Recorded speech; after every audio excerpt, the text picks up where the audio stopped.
near and far. It's been some time traveling and working through some of the learns during COVID-19 that all of us have experienced in some way, shape, or form. So we're going to give an opportunity for folks to talk through some of their learns, some of their opportunities, some of their teaching experiences. But before we do all of that, we'll go ahead and go around the table and introduce ourselves so everyone knows where we're coming from, what class, who we are, what class, and let's see, what else? Major. That would be a really good one to talk through as well. And I'll go ahead and get started. My name is Joshua Lozano. I'm a graduate of 2010 Communication Studies. And currently, and we'll do it if you're employed anywhere else right now, that's what we'll jump into. So I'm currently employed for a company called Madewell. I'm one of the market directors in San Antonio and Austin.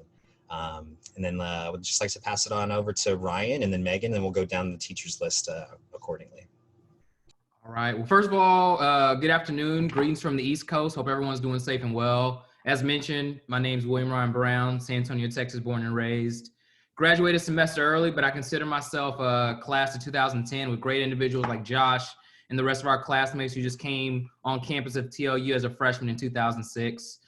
Communication studies major. Currently live in Washington, D.C. I'm in the military. I'm a captain.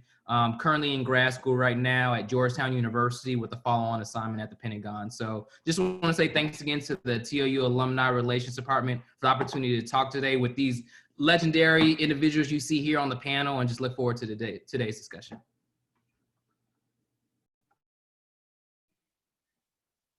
Hey, I'm Megan Traeger. I was Megan Minus at TLU. I graduated in 2006 with a bachelor's of communication studies and a minor in public relations. I transitioned shortly thereafter into education and pride myself on my 13 years in middle school ELA and reading. I currently live and work in New Braunfels, Texas with my husband, who is a 2007 grad, Andrew Traeger. And we have 2 girls here in town, and that's about it.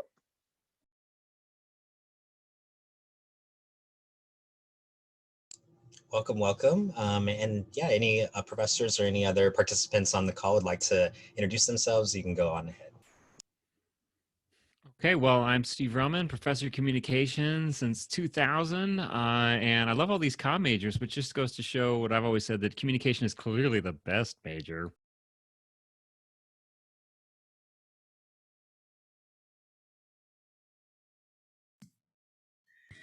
So, hey y'all, I'm Beth Berry. I've been teaching first year composition since 1998 and still love it. And gosh, it's really gratifying to see people fully realized in your adult tax-paying selves and being brilliant and contributing to the good, because all I get to do is plant seeds and then who knows what happens. So I just appreciate y'all for doing the thing. Yeah, I agree. It's great to see graduates out in their professional life. It's one of my very favorite things. I'm Beth Brock. I'm the director of bands at TLU. I got here in 2006, Megan, right? So that was my first year here, which means this is 15 for me, and it's been a lot of fun, and I'm glad to share a little bit about what's going on in the School of Music right now as well.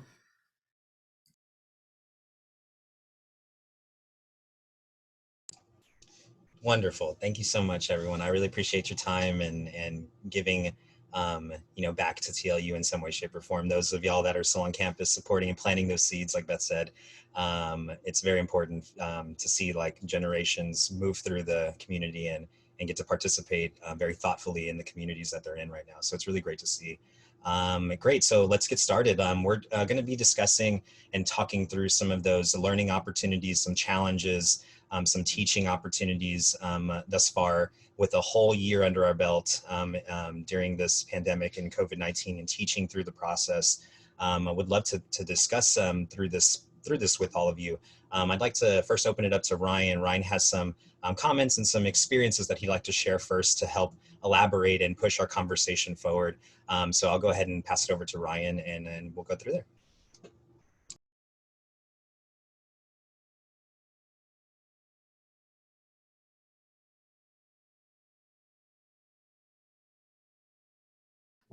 Can you hear me now? Perfect. All right. Well, I guess, well, first of all, thanks, Josh. And I'll kind of start for starters as a grad student. I think COVID hit us all differently. For me, when COVID really hit, really took place, I was actually overseas. I was doing an exercise in Malaysia at the time. So it was kind of a little nerve wracking because if you remember, a lot of international flights were getting canceled and many citizens were abroad were being stuck in certain countries. So at the time I was in a position which is called the aide de camp to a 2-star general. So needless to say, getting stuck in a country such as Malaysia or Thailand is not necessarily the best option. So luckily we got out the same day international flights became banned. And then 2 months later, I had the honor of moving my family and all our belongings. I was currently stationed at the Hawaii at the time, over 4,800 miles from Hawaii to Washington, D.C. So you got all our belongings and a 3-year-old infant. So fun times. But going back to just being a grad student, while not easy, I give so much credit to all the professors that you kind of see here on this panel, our administrators and then staff for just adjusting to the change and then making the necessary accommodations during a global pandemic. For me, I've been at Georgetown for about 9 months now, and I have still yet to take a foot on campus. We call it Georgetown by Zoom, if you will. But nevertheless, I think there's a lot of pros and cons to it. For starters, for pros, just accessibility, you know, using platforms such as Zoom to make things work. Been able to sit on some seminars with guest speakers that probably wouldn't have done it before. Some that come to mind, Dr. Fauci, Madeleine Albright, Secretary Hillary Clinton, just to a few others that just kind of talk about this virtual environment and allowing that flexibility and creativity. And then I would say my last point, just as far as cons, and we experienced this, you know, being at TLU is just that human-to-human connection before COVID. I'm an extrovert, so I thrive on get-togethers, social events, and being around people. With this new environment, it's a little different. So hopefully with the vaccinations, you know, safer protocols, you know, us as a community will get to physically get back together and reunite again. But those are just a couple of my points as well. Yeah, thanks, Ryan, for sharing. I appreciate that. So getting some perspective on your side helps us understand the experiences that the students are undertaking through this process. I'm curious and interested to hear, and I think we heard a little bit from Megan before the call, but I'd like to leverage you, Megan, and get some experiences on your end of how it's been affecting you through your teaching process. And then of course, from our panelists as well, we'd love some feedback, any type of conversation that we'd like to hear from all of y'all. Since I work at the middle school level, it's really interesting to see, similar to college, as silly as it sounds, there's a huge maturing and growing that happens with these students. Really between 7th grade and 8th grade, there's a massive change that they go through. And so it's so imperative that they have, as silly as it sounds, that last quarter of 7th grade year before they come to 8th grade. This is one of the first years that I've received 130 kids face to face since August 26th, where they hadn't had that opportunity to mature. They didn't have the social aspect of it. They didn't have the academic aspect of it. And so when they came in, it was a lot of backtracking and figuring out how do we socially help these kids? How do we academically help these kids? And that social dynamic, as Ryan said, has kind of been a priority above the academic aspect of education. And so that's been interesting. I have been face-to-face since the end of August. I've had 130 kids at least on my rosters. So getting to know kids with a mask in my face has been interesting. If they take theirs off to see, or just to have like a drink of water, it's so strange to see their full face.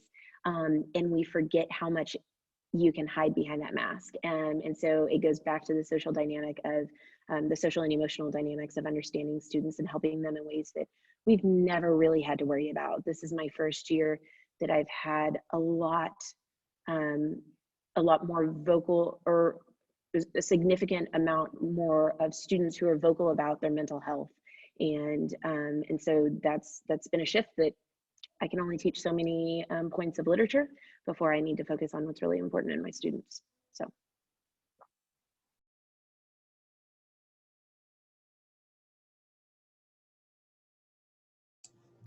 Yeah, thank you, Megan. I appreciate it. Beth, do you have something to contribute? Well, I was going to just jump in where Megan was, and I agree. I think students have been a lot more vocal, first of all, about their mental health, saying, I'm not okay right now. This isn't going well for me. And they'll say, I've realized I can't be alone this much. And, it's a big realization. And then I have a couple of homeschool students who had never been, they'd been homeschooled all the way through high school. They've done great. They're like pushing me for next week's assignments and, a real self-starters on everything. So it's been really interesting. I've also had more students ask for help, say, Professor Bronk, what is that student alert thing? What help can I get? I feel like I need to talk to someone. And so I think that's, for a freshman in college, for a freshman guy in college to say that says that the struggle is real for them. Um,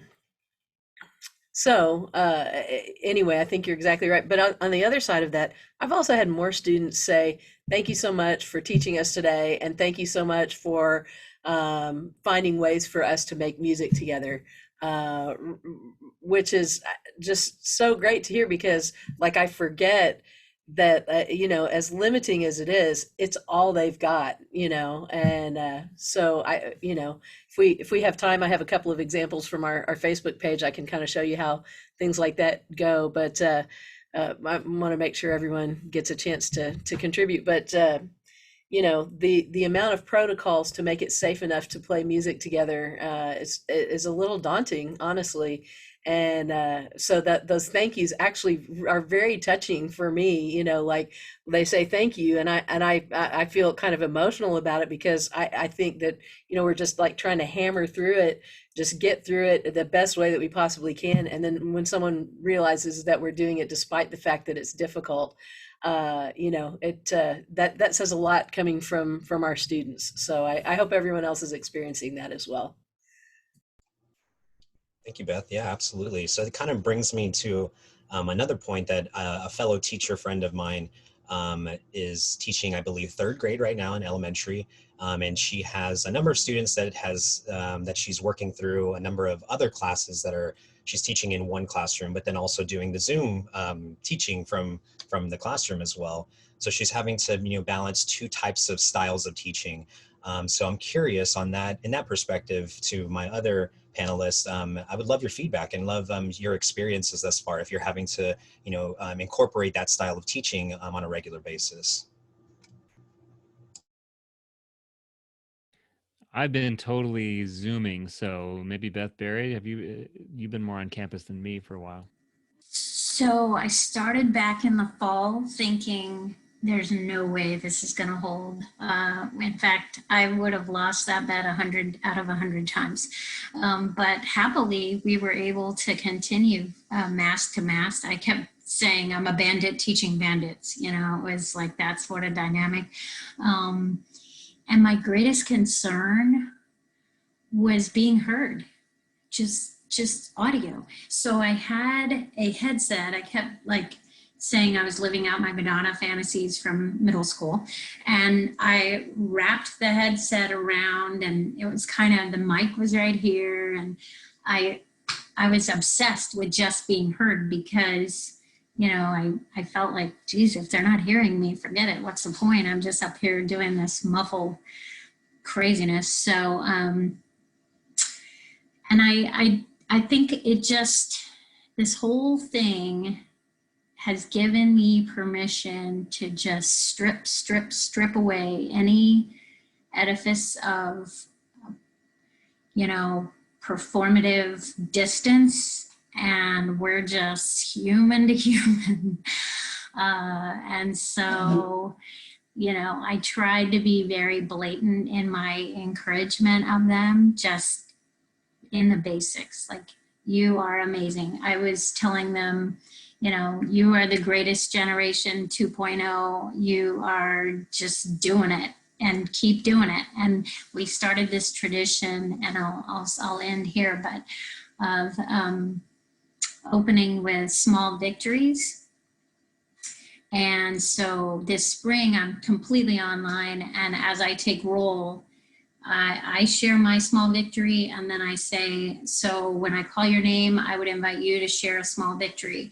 And the way we define that is to say that could be an actual good thing that happened, or it could also be an obstacle that you are facing today. So anyway, and they have all participated, which has been incredible for creating community. The fact that everybody participates, and sometimes their small victory is, I'm here, and I'm like, amen. So yeah, that's been one of my experiences of all this. Back to what you mentioned, Josh, that's for multimodal teaching. I mean, I haven't had to do that because I've been sort of like on Zoom the whole time, but I mean, that is so difficult. It is so difficult when I hear from other folks who've been doing it, just managing that space. And, there's lots of reasons why I've been Zooming entirely, but part of it is like that's the solution to that is like lecture, right? Because like it's the same effect, but that's usually the worst way to teach a class, So it's like, okay, I can be like my worst teacher to two different environments, or I could try something else, right? So if I had to do it, I would have to think of something.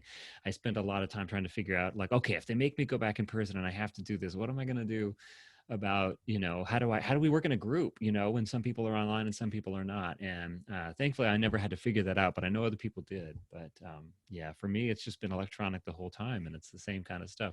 One of the things that's interesting, at least to me, probably not to anybody else, but this stuff, it feels like exhausting, right? And like we're not really connected, and like we don't know. And I know I'm going to meet people in the fall and be like, oh, that's how tall you are? Like I had no idea. Like there was no legs. It was just like a head for like a year, and it's going to be weird, right? But at the same time though, it works better than you think, because every class that I do, they do speeches, and everybody gets nervous about speeches, right? And you think kind of like Zoom speeches are going to be better, and almost every student is like, it's just Zoom, it's going to be easier. And then it's like, you can see it like hits them like 2 minutes in, like this is just as terrifying as regular speaking. And I think that we go through the world thinking this Zoom stuff, it's not that big a deal. This is garbage and we don't care, blah, but that it's hitting you in ways you don't understand. And I think people are learning more than they think they're learning. And the experience is weird. There's a lot going on that we haven't fully figured out. At least I haven't figured out. No, that's great. It's an interesting topic to kind of overcome at the beginning of the either the lecture or the class, and prefacing that, hey, these are going to be new experiences that we're going to be working through. And I'm curious to solicit y'all's feedback on that. Are there any preparatory conversations that we're having with the students and saying, this is how we normally did it, we provided you an outline, and this is what to expect from the class? And is there more documentation or more work on your end as teachers and as professors, to accommodate more strategically for this type of learning experience? I can speak to that a little bit, Josh. We've been mostly face to face, so a little bit different from Beth and Steve, because band rehearsal on Zoom is just this much above useless. It's terrible. Because you can't all play at once. You don't get any sense of ensemble at all. And with the latency issues with Zoom, it just is, it's just impossible. But there are things that you can do, and ways. We did 2 weeks on Zoom at the beginning of the semester, and it was great because I'm quick with names, and I felt like I never learned everyone's names last semester. And so 2 weeks with no masks on made all the difference in the world. And we got to joke with each other and have fun. So we did that at the start, and then we've been back face to face, except for the week of course, snowpocalypse, right? And so it's been really good to be face to face. But I have had students in quarantine for rehearsals or for classes, or who had COVID and couldn't come to class, and I've Zoomed them in simultaneously. And so it's a lot of setting up, equipment and moving a camera around during class for me, but being conscious to try and interact with those students and have them, for example, I'm teaching brass methods right now, and I'll have 2 students on Zoom this afternoon. when I start that class at 1:30. And, you know, I expect the cameras to be on, them to have their instruments and to participate, and for me to ask them questions, ask them to give feedback to their peers in class, and vice versa. So, there is an upside though, and you know, as hard as it was going online, I think last year, when we went online after spring break, was the hardest for me. It was just like, I think I spent a week just in shock that it was actually going to happen, and then a week kind of trying to get ready, and then a constant scramble from there to the end to try and keep creating online content and try and accommodate the students, many of whom had to go to work because they got their crummy summer job back, but they were the only person in their household who was working, you know. So we did a lot more asynchronous stuff than we're doing now. But all of that content I created, I actually have kept doing it this whole year, to supplement what I was doing in person. So it was a big jump start for me because I had never had a lot of online content, instructional videos and lectures, and, you know, narrated PowerPoints with, you know, with a lot of content in them. Never done anything like that. And so that's something that I will carry forward and keep using, you know. I'm kind of happy right now. I'm about to get to the point where I have all the content for the rest of the year somewhat created from last year. So give me 2 weeks, and I know I'm gonna be nails after that. So, but anyway, it's very interesting times to be teaching in, for sure. Starting this year, it's been interesting since I kind of told my daughter, who's 13, she's in 7th grade, and I told her, I said, it's just like being in a play. I said, only the actors know if they've messed up, right? Nobody in the audience knows if something's wrong or something's off. And since we're kind of all being thrown in this together, none of my students know, like, wait, was that supposed to happen or not? You know, it's I can kind of play it off, and since it's a brand new thing, it's kind of been nice. It does challenge a lot of using things that you would have given out in paper, like you were saying, and saying, this is the outline for how this goes, and suddenly having to transition to something that's digital, whether it's just a basic Word document, changing it to PDF or whatever it is.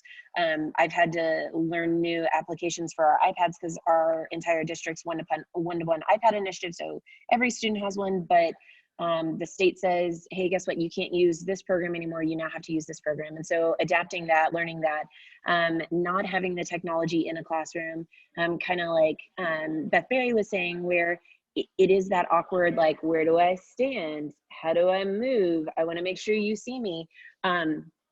I was taught by Vroman, so when I lecture in the front, there's great gesticulations all the time, you know, and to miss that is part of, see, there you go. It's part of my lecture, and it's part of my style. And so when we remove that, when I have kids hybrid, and I remove that, it's gosh, I feel like they miss out on so much.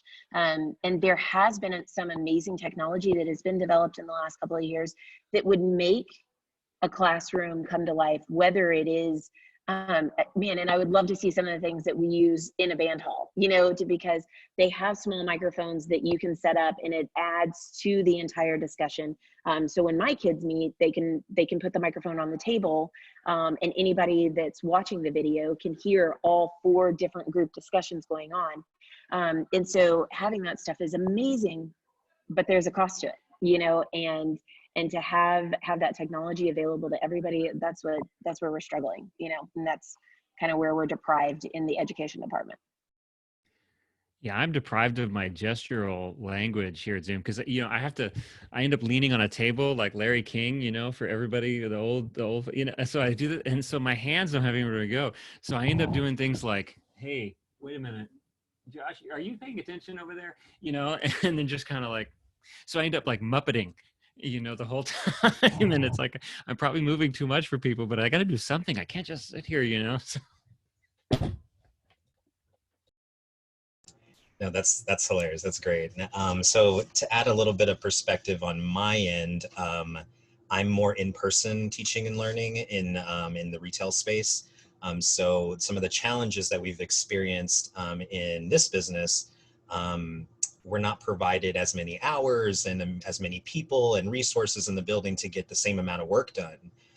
So what are we doing on our end as a leadership team to convey the message appropriately, and what are we doing to follow up and provide the materials, and to y'all's points, the online tutorials and the one-sheeters and the materials that they can go and research to find the answers for themselves has been very important. Finding ways to, teach in the moment and provide clarity on, processes or procedures is very important, because I don't know when the next time is that I'm going to be able to see you, because we're limited on the amount of hours that we're provided in certain cases, to protect that social distancing experience, not only for our teammates, but for our customers and so on and so forth.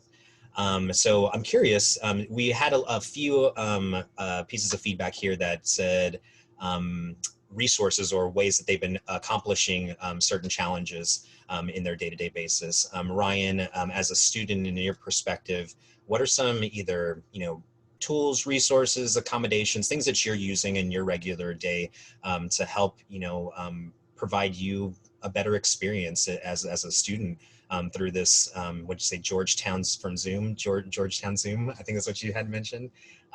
So I'd love to open it up to y'all as far as finding resources or solutions that y'all are using to help create your experiences with your students. Well, I guess I'll go first, Josh. And like I said, thanks again. And everything that we've heard is just phenomenal. I would say, if anything, for me, there's been 3 areas. The first one is just, I had to realize, you have to find that mental getaway thing and just do it. So, I mean, some people like to listen to music. Some people like to read a book. I like to travel from time to time. And you just got to find that thing that just gets you away and gives you those few moments to recharge. Zoom fatigue is real. I experience it all the time. So just finding that time to just, relax and have some moments for yourself is crucial. The second thing I would say is just building healthy habits. I think in this fluid environment, it gets easy to procrastinate and accomplish goals. So for me, I've had to have an accountability partner who keeps me on track, and vice versa during this kind of climate. And then I would say the last thing too that I've just tried to make a bigger effort to do is just checking on people. I think sometimes with social media, it shows us one side of a person, but sometimes, showing your vulnerabilities isn't exactly something you're going to share online. So just, I had a great leader once tell me the greatest human emotion is a feeling to belong.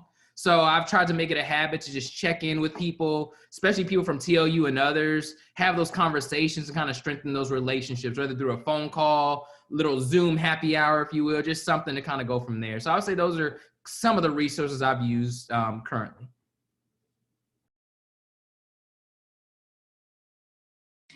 So I think I can speak to this very quickly. One kind of a resource that I've been using for a long time that I've shifted the way I use it. I've used Turnitin for a long time, and I use it to teach students how to use it to police themselves so that they can figure out how they're doing with their borrowing of sources. So that's gone well.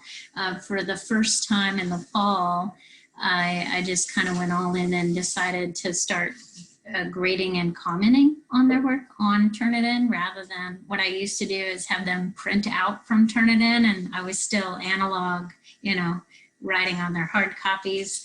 And I just this gave me the push, which I probably needed, to like, oh, I guess I'm learning this now. So that's been interesting because as you spoke to, Beth, once you have the thing banked, it's there and it's an artifact that you can go back to. So for me on Turnitin, I now have a bank of comments that I can use, and I can personalize them as needed, but sometimes there's only one way, I mean, even if it's just yes, or, I agree, or this kind of thing, or more of this, or like Roman's question, why, So anyway, I've got that bank of comments that I'm leveraging, and that has helped a great deal.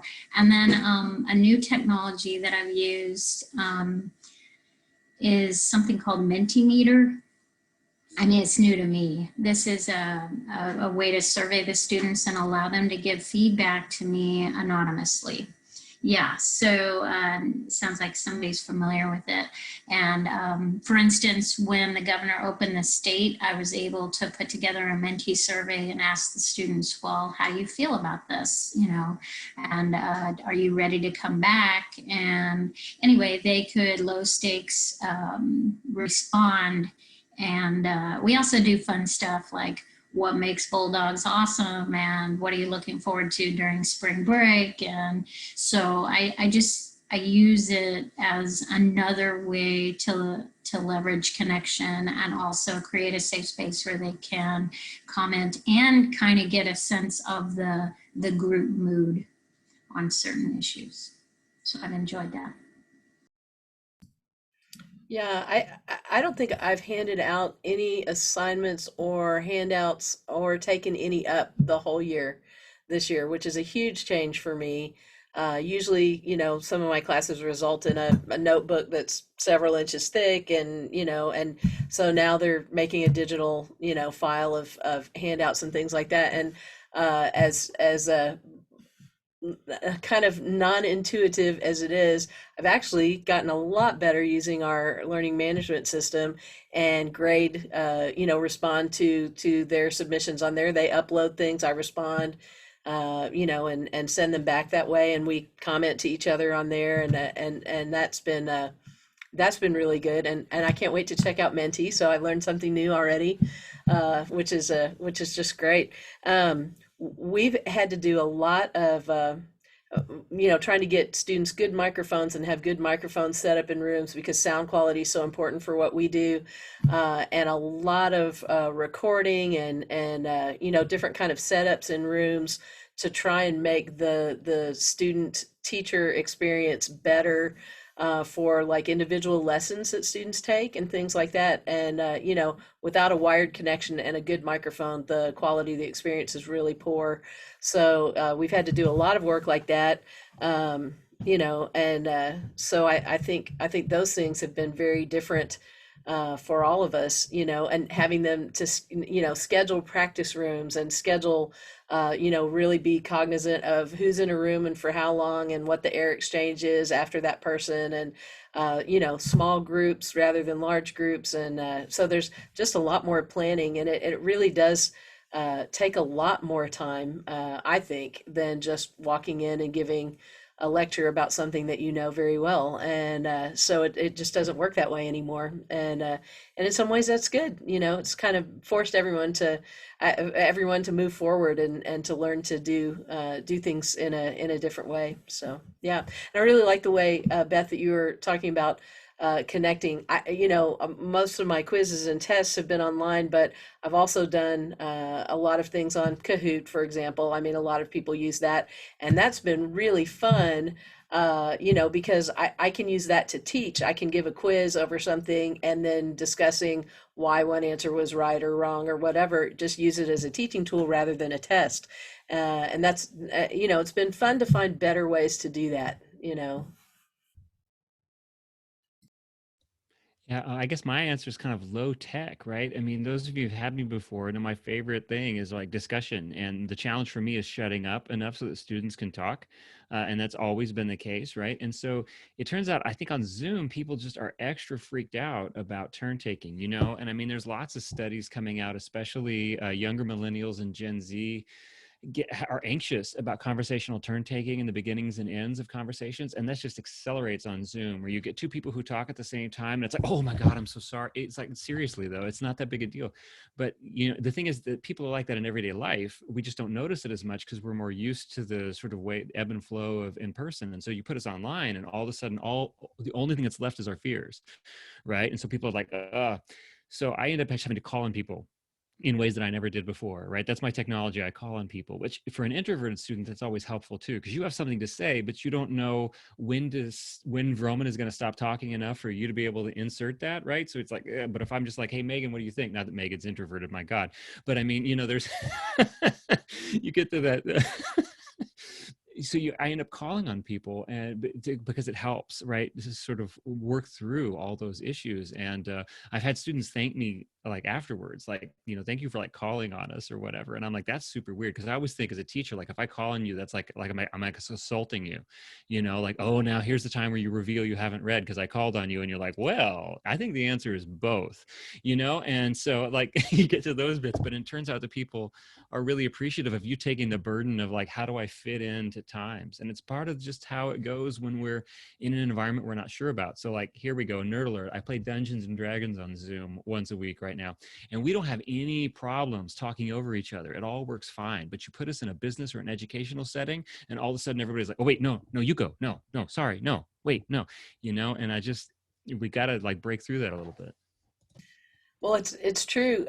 Steve's actually heading up a Spanish search committee right now.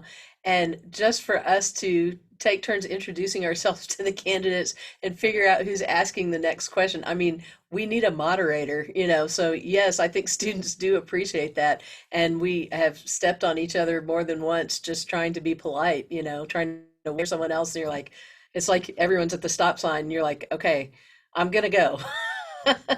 Yeah. That's the other trip, right? Is we're hiring people for a position, and you have a whole day campus visit, but that's all on Zoom. And so we're going to hire somebody we've never physically met to be a professor, and it's so stressful. You know, it's just like. Yep, but worse, they've never been to Seguin. You know, like I mean, that's like someone needs to drive. It's real. It is real. Someone needs to drive around town with their phone on and say, "Okay, this is the Tyson factory," and then you know, this is the new Burger King. It's a hit. You know, I mean, like, so you know, I just don't want there to be a shock when they get to Seguin. You know. Yeah, well, I mean, and we always bring people for campus visits like January, February, when Tyson's at its best, you know. When I came to my campus visit in 2000, there were literally feathers all over the fields by the baseball field. That's how bad Tyson was. It was like spewing chicken parts into these. So, you know, Tyson, you kids these days, Tyson's not that big a deal. But I mean, I just know they're going to come and be like, you didn't tell me about the smell. You just didn't. I just want to know why we don't have a Tyson Hall. They clearly don't donate enough money. Have a Tyson Hall just for the smell alone. That's great. That's great. So it sounds like changing up the way we communicate and provide clarity on things that people can't see on a regular basis is very important through the process as well. No, that's great. All really great feedback. And I think something that I can contribute towards the end of our conversation today is, you know, someone told me when I was working for a company, a little fruit stand company back in the day, they said, you know, seek to understand before seeking to be understood. Before we come into situations trying to dictate our experiences or dictate our conversation of how it should go, giving an opportunity to understand someone's, you know, experiences, relatability, and opportunities there, so that we can move with a purpose intentionally together, not just in our conversation, but, you know, as coworkers, as peers, as mentors. We can engage in conversation that is productive, proactive, and supportive for the both of us. The one thing that Ryan mentioned earlier was, you know, giving your time to self-reflect and for mental health is super, super important. It's always been important. It's just in the forefront of conversations now these days. But something that I'm doing personally that I try to do every single week, every Friday. I have a few friends of mine that I graduated with, but then also worked at another company with, but we used to do family dinners every Friday night. We would go do a round robin, change it up, and everybody would go and pick a place that we would all go eat, no matter what it was. We'd all eat together. And since we were in lockdown, couldn't do that anymore. So what we do every Friday is we will either cook something at our house or go order something and then Zoom call on Friday evenings. Definitely muting everybody as we munch on our food, so we're not hearing everybody eat and chow down. But definitely, it's a great opportunity to talk about, you know, the week, how everyone's doing, how everyone is working through some of their, you know, professional challenges, and then talking about what video games or what you know, what a frisbee golf course that we're going to play next. Vermin, you and I have to jump on board at some point in time, but those are some really great things to, you know, reflect on the rest of the week and have a bit of social conversation where we normally would have. So that's little things that I am trying to do to keep my mental health in check through this process. Well, again, thank you so much, everyone, for being a part of the conversation today. We have a few more minutes left on our chat, and I believe we wanted to open it up to any viewers to ask any questions or any feedback that they may have. before we end today's session.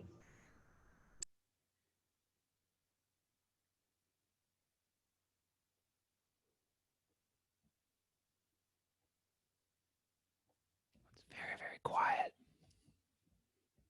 I would call on you people, but I don't know who's in the audience. I can't see. I'm on a Zoom webinar panel.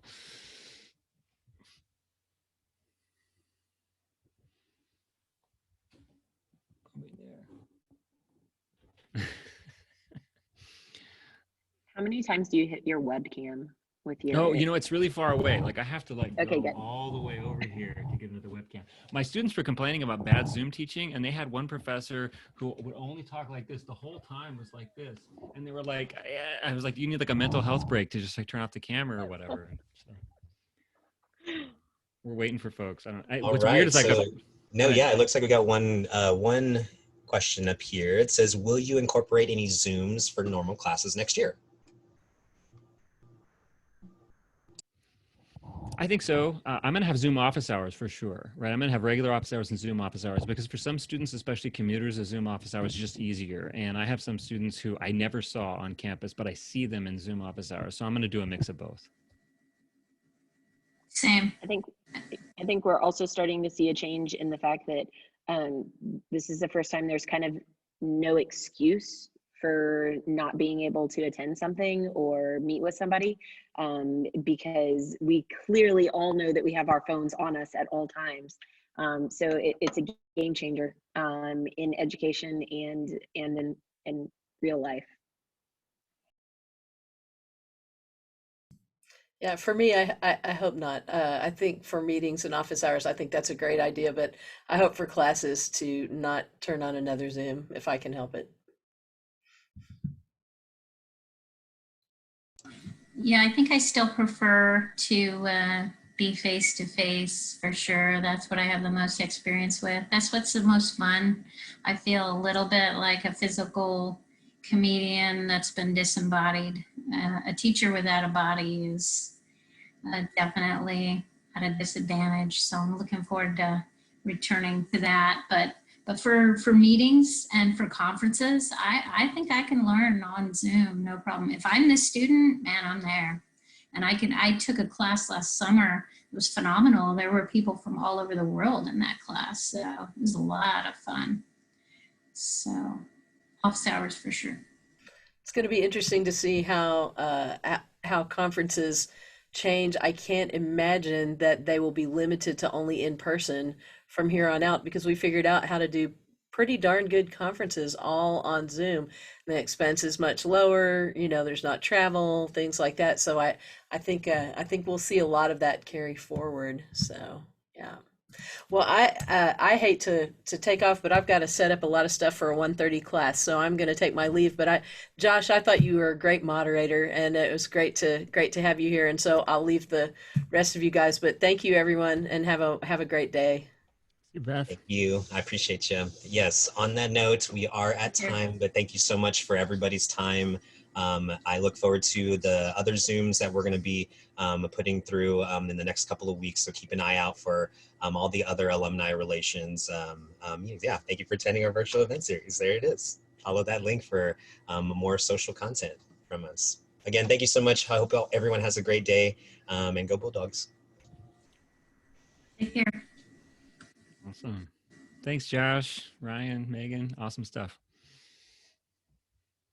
Everyone.